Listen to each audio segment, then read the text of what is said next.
Want to download Counter-Strike 2 on your PC but don't know the official and safest way? In this video, I'll show you exactly how to download and install Counter-Strike 2 step-by-step using Steam. It's completely free, easy to install, and I'll help you avoid fake download websites. Let's get started. Now open your web browser, search for Steam, and go to the official website. Click Install Steam at the top right to download the setup file, then run the installer on your computer. Here is a critical warning. Always check for store.steampowered.com in the URL to avoid fake download sites. Launch the Steam application.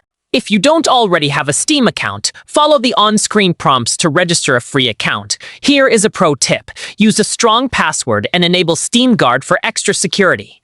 In the top right search bar inside Steam, type Counter-Strike 2 and select it from the results. Here is a quick heads up.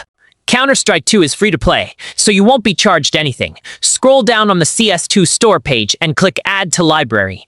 Then go to your Library tab at the top, select Counter-Strike 2 from your game list, click Install, and choose your desired install location.